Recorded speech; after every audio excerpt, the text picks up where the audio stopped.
I am you, you are me, and we are everything that we see. Keep that in mind as I attempt to explain the revelations that I've received over the years as it relates to past lives and reincarnation. Now, I'm really hoping that I don't confuse you guys, because it is rather complex to explain this in a 3D way, but at the same time bring in multi-dimensional, multi-perspectives into the equation. Alright, for starters, under the premise that I am you, you are me, we're everything that we see, we're simply experiencing one consciousness from multiple compartmentalized perspectives. Within the omniverse, we have universes, we have soul groups, etc. There's a hierarchy, there's a breakdown. Now, many of us are believing and feeling that we have had a past life on Earth. From the omniverse perspective, this is true. But from an individual 3D perspective, it's not exactly true. Now, let me explain. Our physical vessel has the cellular memory of every single ancestor that has lived before us. That means that although our ancestors are no longer here in the 3D, both 2 legs, 2 eyes, head, arms, and legs sense of the word, they are still alive within our genetic structure. Their memory, their fears, their triumphs, their insecurities, everything is right within our genetic structure within the physical vessel. So in a sense, the physical body is like a walking library. Alright, so what is happening is that when we incarnate into a physical vessel, many times we're tapping into a predominant level of consciousness from an ancestor that we are agreeing to work on transmuting.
Many times when we have a past life memory within a 3D construct, if it's not coming from your 3D structure or your cellular memory of your physical vessel, it's coming by way of a strong connection that you had with a member of your soul group who had a life on Earth. You in spirit was observing and being one and strongly identifying and connecting with that person of your soul group who had a physical life. The merge becomes so strong that that memory, when we decide to actually project our consciousness into a physical vessel and have a physical life, we retain more than often that memory. Many of us are being read by psychics who will look at us and say, oh, okay, you had a past life in the 1700s as a such and such, or you were a Native American at this time and you were, you know, black in this timeline. And in the 3D sense of the word, that is true, because remember, we are the sum total of all of our ancestors. We all are really every race on the planet when you look at it from an ancestral point of view, in a 3D sense of the word. So when a psychic is reading your past life from a 3D perspective, many times they're tapping into the ancestral cellular memory. They're tapping into your lower consciousness that was merging and syncing with a member of your soul group who had a past life on this earth. And of course, they are tapping into your auric field in the sense of a past life that you had on earth in your present 3D state. Let's say past life in the sense of you're 35 and something they're reading happened when you were 10. So many times a psychic is reading our auric field, and the auric field will project the 3D experiences, the 3D memory, the 3D synchronization with members of our soul group from past lives. So for instance, when I had previously stated that I had a past life as someone who was thought to have been practicing sorcery, and I was burned because of that, it wasn't actually the present consciousness me. It was actually a member of my genetic ancestral soul group who had tremendous fear, who had developed a tremendous fear of persecution, but ultimately never overcame it. So that's the predominant force in my genetic structure that my consciousness agreed to come in and to transmute. So in a sense, it wasn't me, but in the bigger picture, it is me. You see? I hope I'm not losing you guys, because like I said, I know how complex and confusing this could be.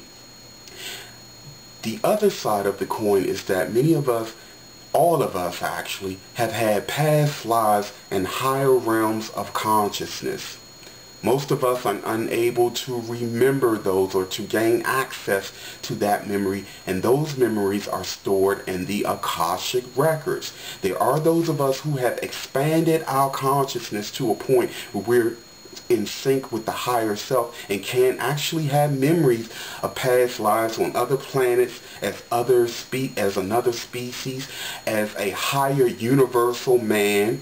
Hence, a higher man. Humanoids do exist beyond this 3D realm who are far more advanced in consciousness and vibrating a lot higher than we are now. Many of us have had lives as humanoids on another planet, more highly advanced humanoids that look very much the way that we look now, but they are much taller, much more advanced in their knowledge and understanding. So it's kind of complex. I do understand. But again, bringing it back to I am you, you are me, we're everything that we see. The past life memories that we're having from a 3D perspective or from this earth perspective is actually ancestral memory or memories of us as a guide or watcher of members of our soul group. And we do this to learn, to support, so that when we decided to come in and have a physical life, we are better equipped to know how to go about handling it. And psychics read 3D past lives based on what's in the auric field or your actual 3D history in terms of your past life. The bigger, higher consciousness past life that we have all had in other planes, dimensions, planets, etc.